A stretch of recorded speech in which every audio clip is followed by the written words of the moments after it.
हनुमान जी को उनकी शक्ति की याद दिलाने के लिए जो है जामवंत को आना पड़ता था। तो ऐसे ही जो है मैं भी अपने युवा कांग्रेस के साथी जितने भी हैं तो उनको जगाने के लिए आया हूँ। 2014 से लगातार मैं पूरे प्रदेश में जो है नशे के खिलाफ जंग, परंपरागत खेल खेलेंगे हम अभियान चलाता हूँ। हर महिला सोना पहनती है, लेकिन आज सोना 2 लाख पार कर चुका, तोला। क्या कहेंगे इस पर आप? यही तो मैं कह रहा हूँ ना कि कोई ऐसा वर्ग नहीं बचा जो मोदी जी की नीतियों से जो है आहत ना हुआ हो, कि देश में जो है पहले मुख्यमंत्री हैं जो इतना हेट स्पीच देते हैं। आनंद रावत जी, मैं फिर से पूछ रहा हूँ क्योंकि डीडी हाट की जनता थोड़ा भ्रम है, क्योंकि चाहती है आनंद रावत क्या डीडी हाट आएंगे, ये डीडी हाट की जनता का सवाल है। गिरीश चुफाल जी की जीत ने जो है कांग्रेस में एक उत्साह का संचार किया है। मेरे पिताजी जब मुख्यमंत्री रहे तो अपने कार्यकाल में उन्होंने 5 मेडिकल कॉलेज बनाए। Pithoragarh medical college, Almora medical college, Rudrapur medical college, Dehradun medical college और हरिद्वार मेडिकल कॉलेज। धामी धाकड़ कैसे हो गए? वो धाकड़ नहीं, केवल भाकड़ हैं। अंकिता भंडारी का जो ये मामला है, परिजनों को न्याय मिल पाएगा धामी राज में? कांग्रेस के प्रदेश महासचिव आनंद रावत जी मेरे साथ हैं। आनंद रावत जी कहाँ हैं मैं आपको बताता हूं। आनंद रावत जी यहाँ मलेनाथ की भूमि डीडी हाट में काफी लंबे समय से यहाँ भ्रमण कर रहे हैं। क्या खास मकसद है उनका, इस पर हम चर्चा करेंगे। मेरे साथ आनंद रावत जी हैं। आनंद जी, सबसे पहले आपका मलेनाथ की भूमि में बहुत बहुत स्वागत है K24 न्यूज पर। धन्यवाद पुष्कर जी। आपके K24 चैनल के सभी दर्शकों को भी मेरा नमस्कार। जी आनंद जी, लंबे समय से आपको देख रहा हूं मैं, डीडी हाट में आप आ रहे हैं और डीडी हाट के देखा जाए तो आप ग्रामीण अंचलों के लोगों से मिल भी रहे हैं और चर्चाएं भी कर रहे हैं, क्योंकि चुनावी वर्ष है ये, तो आने का कारण खास क्या होगा इस पर तो हम चर्चा करेंगे ही। आप यहाँ की समस्याओं को लेकर जब जन जन के पास जा रहे हैं, एक तरफ धामी सरकार के लोग जन जन की सरकार जन जन के द्वार कह रही है, क्या ये सिर्फ नारों में ही उनका है? आप हकीकत ग्राउंड में क्या देख पा रहे हैं? मैं केवल डीडी हाट ही नहीं, गंगोली हाट, और मेरी कोशिश है कि पिथौरागढ़ जनपद के जितनी भी हमारी विधानसभाएं हैं तो वहाँ पर मैं अपने युवा साथियों के बीच में कांग्रेस की जो रीति नीति है उसको लेकर के उनके बीच में जाऊं, क्योंकि मैं 2011 में युवा कांग्रेस का प्रदेश अध्यक्ष निर्वाचित हुआ था और उस दौरान में भारतीय जनता पार्टी सत्ता में थी और उस समय हमारे युवा कांग्रेस के साथियों ने जो है 2012 में एक अभियान चलाया था भारतीय जनता पार्टी के कुशासन का के खिलाफ। और अब इन 10 वर्षों में भारतीय जनता पार्टी की सरकार फिर से प्रदेश में है और मैं अपने युवा साथियों को फिर से जगाने के लिए जो है सभी विधानसभा क्षेत्रों में जा रहा हूं, क्योंकि जैसे हनुमान जी को उनकी शक्ति की याद दिलाने के लिए जो है जामवंत को आना पड़ता था। तो ऐसे ही जो है मैं भी अपने युवा कांग्रेस के साथी जितने भी हैं तो उनको जगाने के लिए आया हूं, ताकि इन 10 वर्षों में जो भारतीय जनता पार्टी का कुशासन हुआ है तो उसके खिलाफ हम लोग फिर से एकजुट होकर के जनता के बीच में जाएं और जो भारतीय जनता पार्टी की जन विरोधी नीतियां हैं उनके बारे में जो है हम जनता को भी एकजुट करें ताकि कांग्रेस फिर से सत्ता में वापस आए। बिल्कुल, देखा जाए तो आपका जो इतिहास है बड़ा लंबा इतिहास है, क्योंकि पिताजी आपके पूर्व मुख्यमंत्री रहे हैं, पूर्व कैबिनेट मंत्री रहे हैं भारत सरकार में और कई पदों में अलंकृत रहे हैं। और हरीश रावत जी का नाम तो देश ही नहीं विदेश में भी लोग जानते हैं। खास तौर पर उत्तराखंड के लिए उनके बारे में कहा जाता है कि वो जमीनी नेता हैं और उनके साथ ही आपकी बहन भी राजनीतिक में है, बड़े भाई भी आपके राजनीतिक में है। पहली बार मैं आपको देख रहा हूं कि आप बहुत ज्यादा एक्टिव दिख रहे हैं। क्या इस बार हम डीडी हाट से आनंद रावत जी को देख सकते हैं क्या? आप पहली बार ही नहीं, बल्कि मैंने जैसे कहा कि मैं 2011 में जो है युवा कांग्रेस का प्रदेश अध्यक्ष निर्वाचित हुआ था और 2014 से लगातार मैं पूरे प्रदेश में जो है नशे के खिलाफ जंग, परंपरागत खेल खेलेंगे हम अभियान चलाता हूं, क्योंकि जिस तरीके से युवा वर्ग में नशे का चलन बढ़ता जा रहा है ये एक बहुत ही चिंतनीय विषय है। और इन 10 वर्षों में विशेषकर हम ये देख रहे हैं कि जिस तरीके से नौकरियों का भी अकाल पड़ा है युवाओं के मद्देनजर अगर बात करें, पहाड़ के युवाओं का एक आकर्षण हुआ करता था भारतीय सेना में भर्ती होने का, लेकिन 2021-22 से जो है अब भारतीय सेना अग्निवीर जो है योजना लाई है और जिससे युवाओं में जो है एक मायूसी है, मतलब उस बड़ी संख्या में जो है बड़ी तादाद में जो युवा आकर्षित होते थे भारतीय सेना में भर्ती होने के लिए, अब उस संख्या में कमी आई है। अब उसका विकल्प क्या हो सकता है? जैसे इस बार एसएससी जीडी में जो है 25,000 पदों की नियुक्ति निकली है। तो अब मैं युवाओं के बीच में जा रहा हूँ और उनको जो है प्रेरित कर रहा हूँ कि भारतीय सेना में चूंकि अब अग्निवीर की प्रणाली लागू हो चुकी है और केवल 4 वर्ष का ही जो है उनको नौकरी करने का मौका मिलता है सेना में, लेकिन एसएससी जीडी में जो है लंबे समय तक के लिए जो है उनको नौकरी करने का अवसर मिल सकता है। और दोनों में ही प्रक्रिया और योग्यता बराबर है। जैसे अग्निवीर बनने के लिए भी कक्षा 10 पास चाहिए और एसएससी जीडी के लिए भी कक्षा 10 पास के बाद जो है आवेदन कर सकते हैं। तो उसके अंतर्गत आईटीबीपी में भर्ती हो सकते हैं, एसएसबी में भर्ती हो सकते हैं, बीएसएफ में भर्ती हो सकते हैं। और चूंकि ये दूरस्थ क्षेत्र है हमारा और युवाओं में जो है थोड़ा सा जानकारी का अभाव रहता है। हालांकि डीडी हाट के इर्द गिर्द के जो क्षेत्र हैं यहाँ पर युवाओं में जो है आईटीबीपी के लिए आकर्षण है, क्योंकि यहाँ पे मिर्थी में जो है हमारी बटालियन है। लेकिन जैसे झूलाघाट हो गया या गंगोली हाट का जो क्षेत्र हो गया, गणाई गंगोली वाला क्षेत्र हो गया, या हमारा धारचूला या मुंशियारी का जो क्षेत्र हो गया, तो वहां पर जो है युवाओं में इस तरीके का जानकारी का अभाव रहता है। राव जी, जैसे अग्निवीर की आपने बात कही, तो अगर कोई विधायक बनता है तो 5 साल का टेन्योर पूरा करेगा, लेकिन जो सेना में देश की रक्षा कर रहा है उसके लिए 4 साल क्यों? क्या ये नीतियां हमारे पहाड़ों के बच्चों को बर्बाद तो कर ही रही है, उनका फ्यूचर? आपको क्या लगता है कि ये जो मोदी सरकार की पॉलिसी है इसको किस तरह से देखते हैं आप? देखिए 2014 में अच्छे दिन का वादा करके जो है मोदी जी आए थे और इन 12 वर्षों में अगर हम देखें तो आप ये देखिए कि ऐसा कोई वर्ग नहीं है जो इनकी नीतियों से पीड़ित ना हो। अगर हम सरकारी कर्मचारी की बात करें तो वो ओल्ड पेंशन स्कीम के लिए जो है आंदोलनरत है, और हम अगर सेना की बात करें तो अग्निवीर योजना लाए हैं जिससे कि युवाओं का मन टूटा है भारतीय सेना में भर्ती होने के लिए। उस बड़ी संख्या में अब वो जो लालायित नहीं रहते हैं, तो वो सिर्फ पैसा बचाने के लिए शायद वो कर रहे हैं, लेकिन वो पैसा का उपयोग हो कहाँ रहा है? केवल अंबानी और अडानी के ही जो है उनको फलने और फूलने के लिए जो उनको पैसा दिया जा रहा है। देश के ये प्रदेश के युवाओं और यहाँ के लोगों के लिए तो कुछ नहीं हो रहा है। जैसे कि आपको पता है, एक बात पर मैं ध्यान आकर्षित करना चाहूंगा। कल ही मेरे कुछ युवाओं साथियों से बात हुई थी। आनंद जी, शायद यहाँ इस बात को लेकर कोई डिस्कस नहीं करता। सोना, हमारे पहाड़ की जो महिला हैं उनके लिए गहने बड़े इंपॉर्टेंट हुआ करते थे। हमारे यहाँ हर महिला सोना पहनती है, लेकिन आज सोना 2 लाख पार कर चुका, तोला। क्या कहेंगे इस पर आप? यही तो मैं कह रहा हूं ना कि कोई ऐसा वर्ग नहीं बचा जो मोदी जी की नीतियों से जो है आहत ना हुआ हो, जो परेशान ना हुआ हो। युवा वर्ग की बात करें तो नौकरियों का देख लीजिए किस तरीके से अकाल पड़ा है। आज बड़े शर्म के साथ जो है वित्त मंत्री ये कहती हैं, केंद्र की वित्त मंत्री, कि 80 करोड़ लोगों को हम मुफ्त का राशन दे रहे हैं। तो इससे जो है शर्मनाक बात और क्या हो सकती है? जबकि 2014 से पहले जब कांग्रेस की सरकार हुआ करती थी तो गरीबी रेखा से नीचे की संख्या जो है 35 करोड़ थी, लेकिन आज वो संख्या जो है आप देख लीजिए, जब मुफ्त का राशन खाने को मजबूर हैं तो 80 करोड़ तक वो संख्या पहुंच चुकी है। नौकरियों का जो है अकाल पड़ चुका है। तो देश विश्वगुरु भी तो बन रहा है। अब यही तो फिर ढोंग और आडंबर रचा जा रहा है। स्थानीय स्तर पर कोई बात नहीं। भूखे पेट अगर विश्वगुरु बन भी जाएंगे तो क्या फर्क पड़ जाएगा? तो यही तो सवाल है ना। आज भारतीय रेलवे में क्या विज्ञप्ति निकल रही है? पहले जो है डिग्री कॉलेजेस में युवा लोग भारतीय रेलवे में आवेदन करते हुए दिखते थे, लेकिन भारतीय रेलवे का अलग से बजट भी हुआ करता था। 2014 के बाद से रेल बजट को जो इन्होंने आम बजट में ही मर्ज कर दिया ताकि लोगों का रेल बजट की तरफ ध्यान ही ना जाए। और अगर आप स्कूल कॉलेजेस में जाओ, युवा लोगों के बीच में जाओ, तो उन्हें ध्यान ही नहीं है कि रेल बजट भी कभी हुआ करता था। उन्हें याद ही नहीं है, क्योंकि ये 12 वर्ष पूरी एक पीढ़ी निकल जाती है। आज जो 20 साल का युवा है वो 2014 में 8 साल का था, और 8 साल का तो जो है एकदम मासूम बच्चा होता है, तो उसको जानकारी नहीं होती है राष्ट्रीय और अंतर्राष्ट्रीय और स्थानीय विषयों के बारे में। तो उसे पता ही नहीं है कि भारतीय रेलवे जो है विज्ञप्ति भी निकाला करती थी। आज 20 साल का युवा जो है कॉलेज में आपको स्नातक की डिग्री लेते हुए और पढ़ते हुए दिखता है, लेकिन उसको पता ही नहीं है। तो ऐसा कोई वर्ग नहीं बचा है जिससे भारतीय जनता पार्टी की नीतियों से जो लोग परेशान ना हो। तो वही चीज जो है हम लोगों के बीच में जाकर के कह रहे हैं, लोगों को याद दिला रहे हैं। अब कितना कन्विंस हो पा रही है यहाँ की जनता, आप जो बात कर रहे हैं, और धामी सरकार की नीतियों से कितनी परेशान है, और कांग्रेस कितना सफल हो पा रही है उनको अपना विजन बताने में?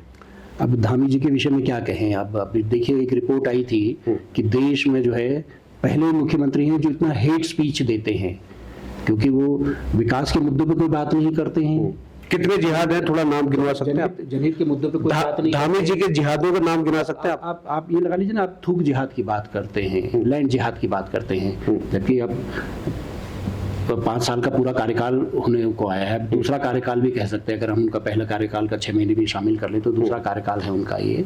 लेकिन आज भी जो है वो जो जमीनी जो मुद्दे हैं, अब उनका ये गृह क्षेत्र भी है, और अगर हम तुलना करें हरीश रावत जी की कार्यकाल की, जिनका 3 साल का ही कार्यकाल रहा, 3 साल के कार्यकाल में उन्होंने इस विधानसभा क्षेत्र के परिप्रेक्ष्य में बात करें तो थल को तहसील बनाया, थल को तहसील बनाया, यही डीडी हाट नगर पंचायत का उच्चीकरण करते हुए इसको नगर पालिका बनाया, यहाँ थल से जो है पेयजल की योजना डीडी हाट तक लाए, गैस गोदाम जो है थल में बनाया, झूला घाट में बनाया। लेकिन 30 वर्षों से भारतीय जनता पार्टी के विधायक भी हैं और 5 वर्ष जो है धामी जी के भी पूरे होने जा रहे हैं, लेकिन कोई एक भी आधारभूत, कोई भी एक विकास का, जो जिसे हम विकास का पैमाना जिसे कहते हैं, एक बड़ा विकास जिसे कह सकते हैं, जिसको उदाहरण के तौर पे पेश करें, कहीं पर भी पूरे विधानसभा क्षेत्र में नहीं दिखाई देता। बावजूद उसके आपके कैंडिडेट तीसरे नंबर में आते हैं। 2 बार देखा जाए तो 17 में कहें या फिर 22 में कहें, कांग्रेस के जो कैंडिडेट है वो तीसरे नंबर में आते हैं। कारण क्या रहता होगा? डीडी हाट में कांग्रेस क्यों पीछे है? डीडी हाट विधानसभा की अगर बात करें, नगर में तो डीडी हाट में कहीं ना कहीं कांग्रेस मजबूत नजर आ रही है, लेकिन विधानसभा में क्यों कमजोर है कांग्रेस?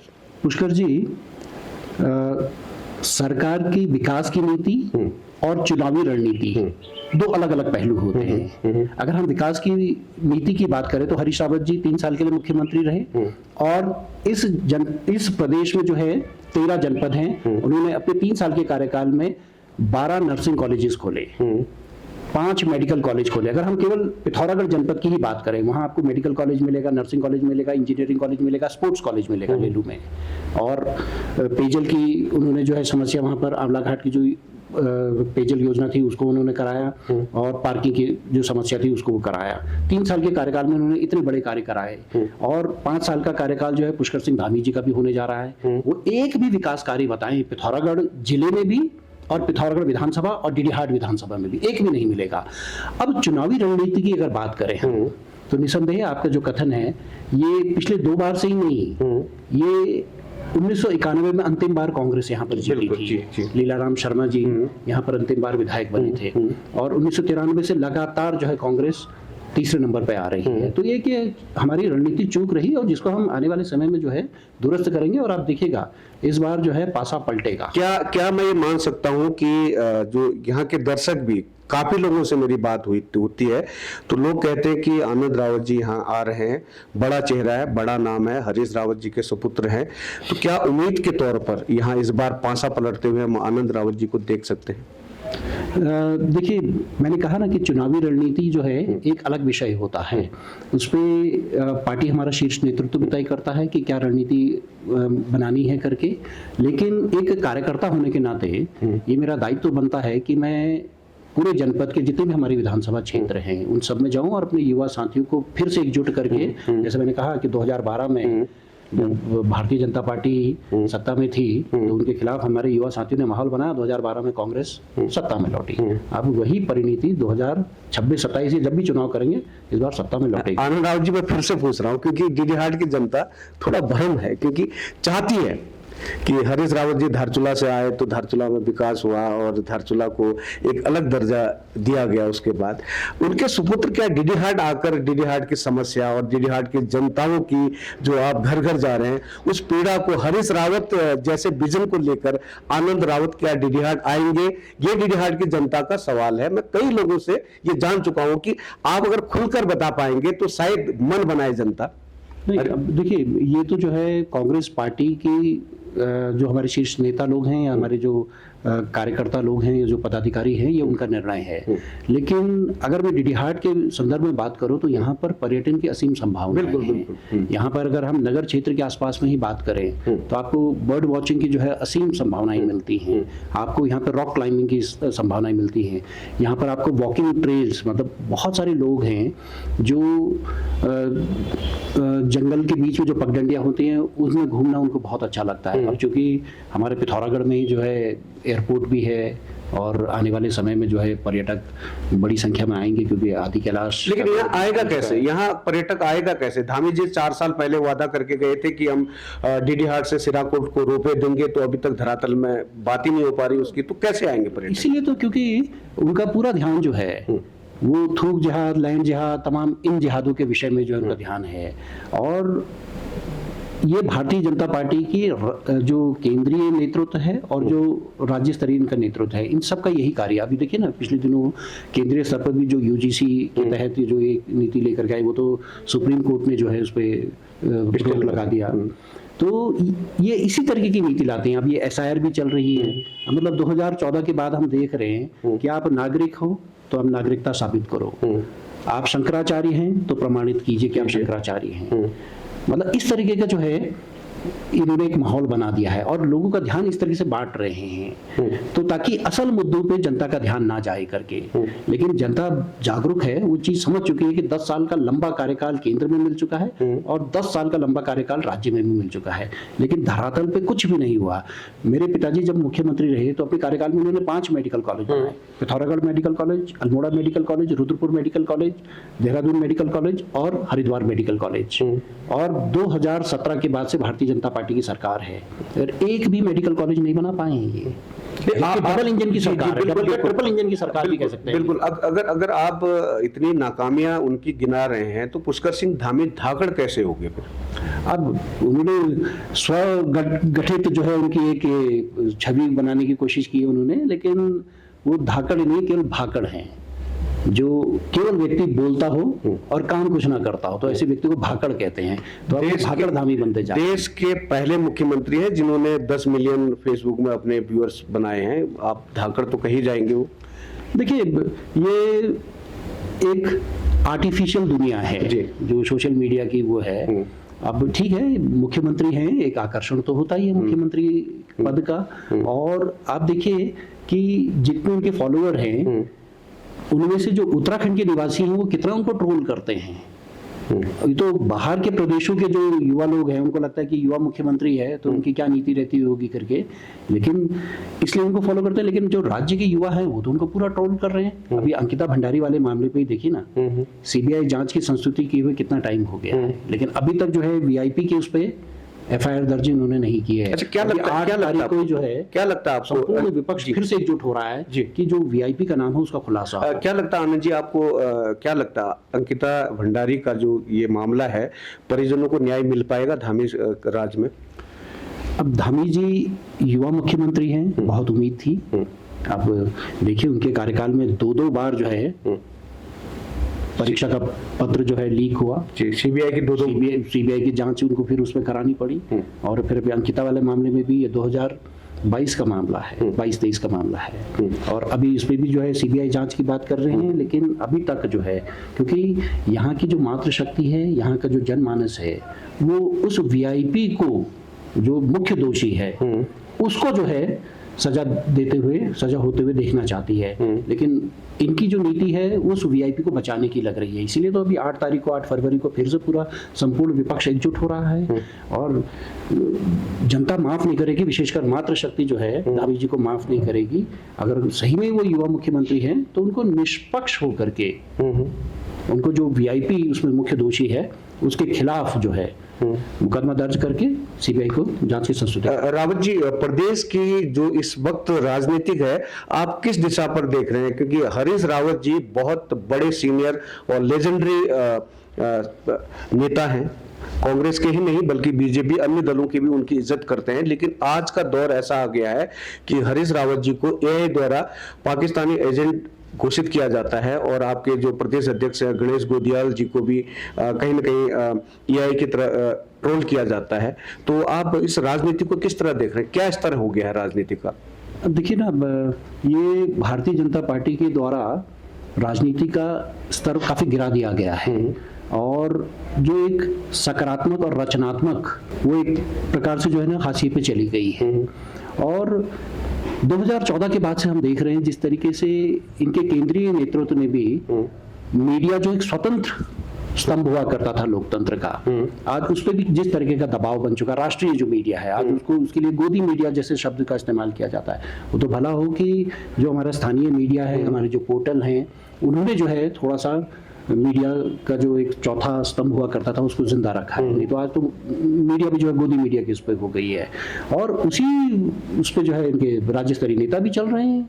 आज पहले केंद्रीय स्तर पर जो है हमारे राहुल गांधी जी को इन्होंने ट्रोल किया, उनकी छवि खराब करने की। अब राज्य स्तर पर भी इस तरीके से काम कर रहे हैं।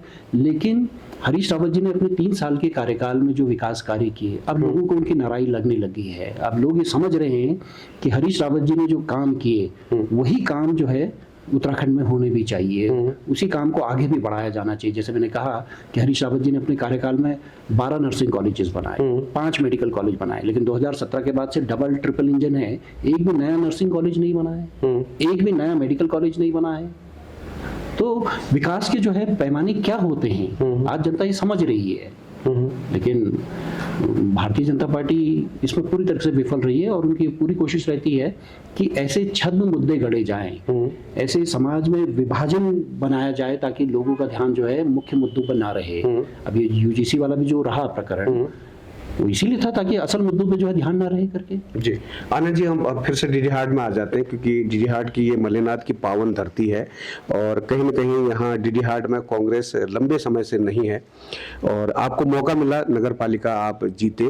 कैसा कार्यकाल नगर पालिका का जो आपके अध्यक्ष है गिरीश चुफाल द्वारा किया जा रहा है, और क्या संभावना आप कांग्रेस की तरफ से डीडी हाट के लिए देख पा रहे हैं? हमारे भाई गिरीश चुफाल जी की जीत ने जो है कांग्रेस में एक उत्साह का संचार किया है, और उम्मीद की किरण है डीडी हाट विधानसभा के परिप्रेक्ष्य में, और बहुत अच्छा कार्यकाल अभी तक उनका रहा भी।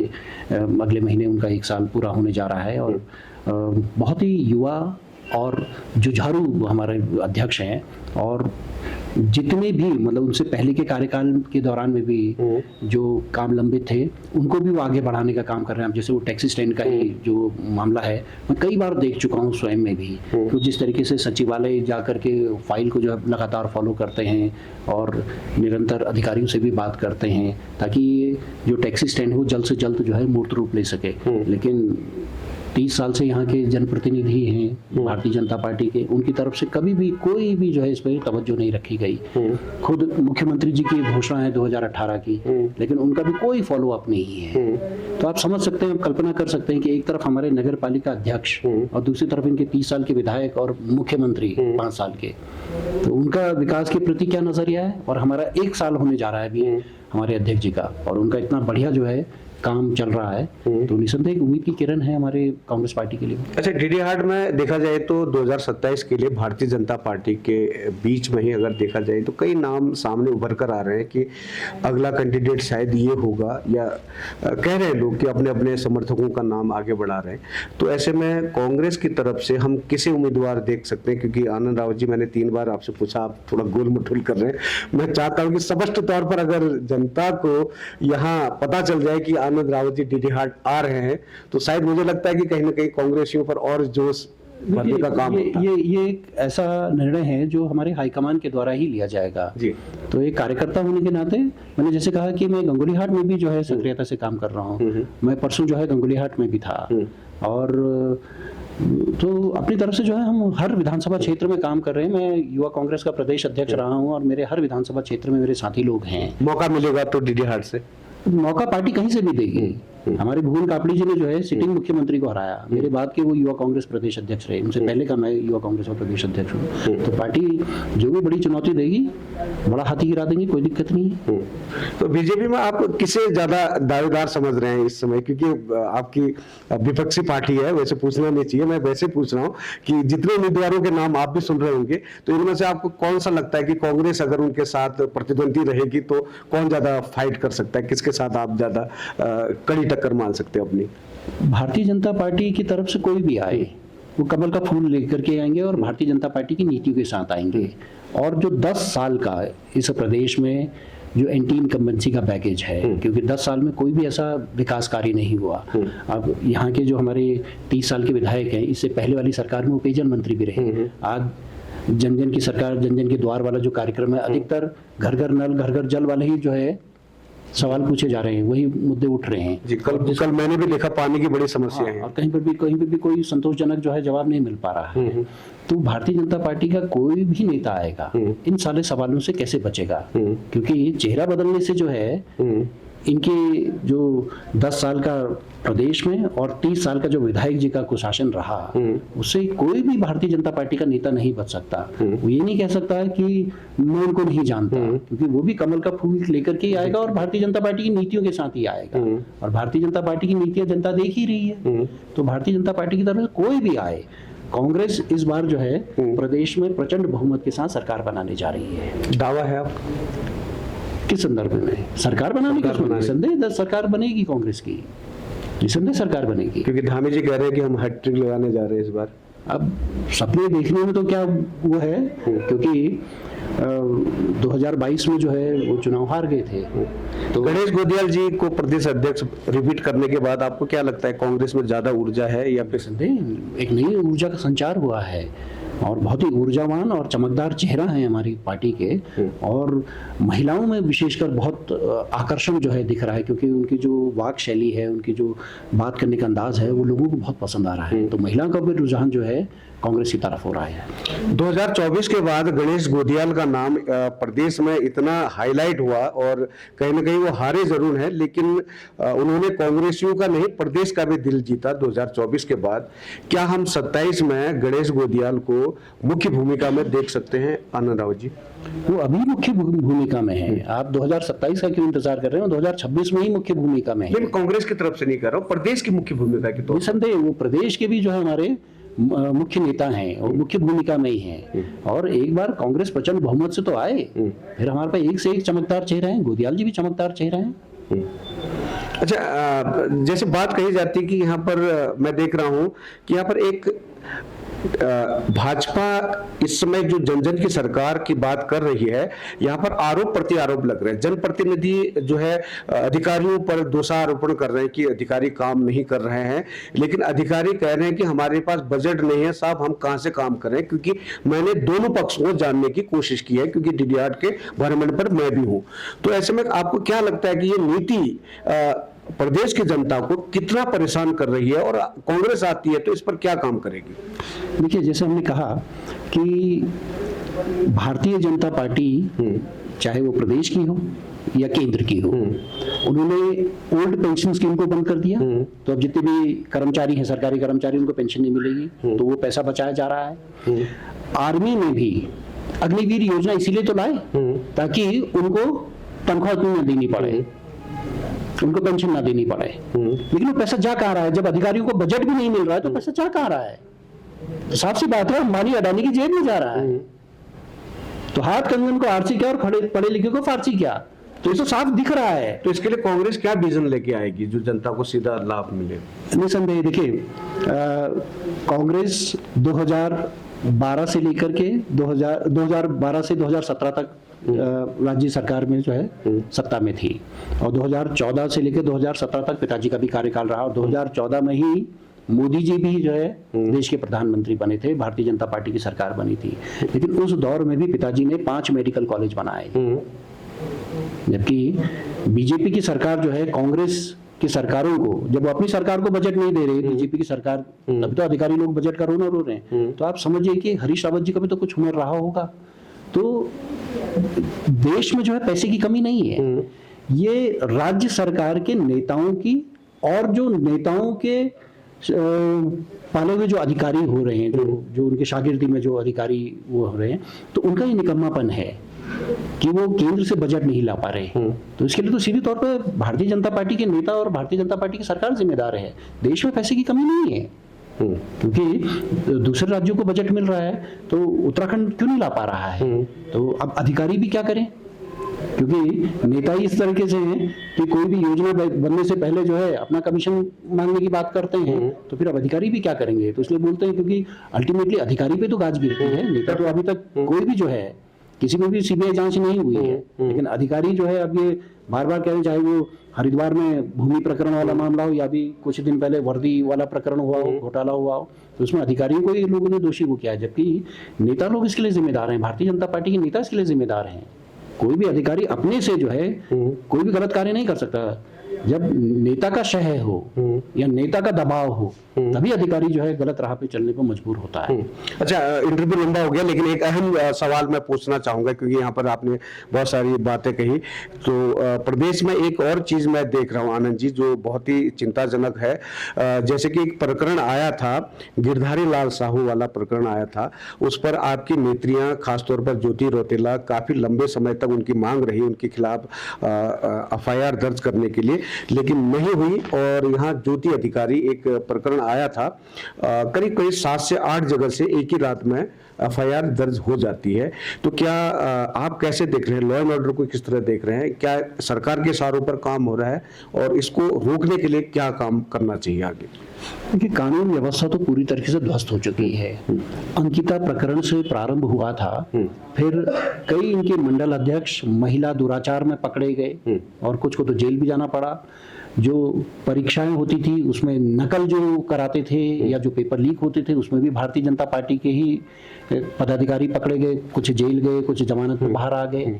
और अभी पिछले दिनों काशीपुर का भी एक किसान ने जो है आत्महत्या कर ली और उसमें सीधी तरीके से उन्होंने कप्तान पे आरोप लगाया। अभी तक कप्तान को नहीं हटाया गया है, हालांकि SIT जांच की बात कर रहे हैं, लेकिन अभी तक कप्तान को नहीं हटाया गया है। SIT जांच से तो प्रदेश की जनता को भरोसा नहीं है, इस पर क्या कहना है? वही तो कह रहा हूँ ना। और दूसरा फिर अभी हल्द्वानी में ही जो इनका एक पार्षद ने एक मासूम को गोली मार दी, ये तो 3 जनवरी की बात है, 20 महीने की तो बात है। तो कानून व्यवस्था तो पूरी तरह से ध्वस्त हो चुकी है और कानून व्यवस्था की तरफ लोगों का ध्यान ना जाए करके इसीलिए तो मुख्यमंत्री जी हेट स्पीच करते हैं, इसीलिए तो उनका ध्यान जो है हिंदू मुस्लिम की तरफ वो करने की कोशिश करते हैं। लेकिन जनता अब समझ चुकी है कि ये हिंदू मुस्लिम की खाई नहीं कर रहे, अब ये सवर्ण और OBC में भी खाई पैदा करने के लिए जो है इस तरीके से बातें कर रहे हैं। तो अब जनता ये समझ चुकी है कि ये बांटो राज करो वाली नीति पे चल रहे हैं और अब जनता ये साफ जो है इसको नकार रही है और कांग्रेस की तरफ बहुत उम्मीद की तरफ देख रही है कि कांग्रेस आएगी तो 2017 में जो कांग्रेस विकास कार्य छोड़ करके गई थी उन विकास कार्यों को फिर से आगे बढ़ाया जाएगा। तो आप ये कह रहे हैं कि 2027 में कांग्रेस फिर दोबारा आ रही है? निसंदेह। तो ये थे आनंद रावत जी, जिन्होंने सारी प्रदेश की नहीं बल्कि देश की भी बात की और कहीं ना कहीं DD हाट से आनंद जी का मन तो लग रहा है कि वो DD हाट से मैदान में उतर सकते हैं, लेकिन खुलकर नहीं बता रहे हैं। DD हाट की जनता टकटकी भरी निगाहों से आनंद रावत जी की तरफ देख रही है, लेकिन आनंद रावत जी अभी भी कहीं ना कहीं संकोच कर रहे हैं और वो प्रदेश के आला कमान के ऊपर ही बात टाल रहे हैं। आनंद जी, बहुत बहुत धन्यवाद आपका केबल इन्फॉर्मेशन। जी धन्यवाद। Thank you so much sir.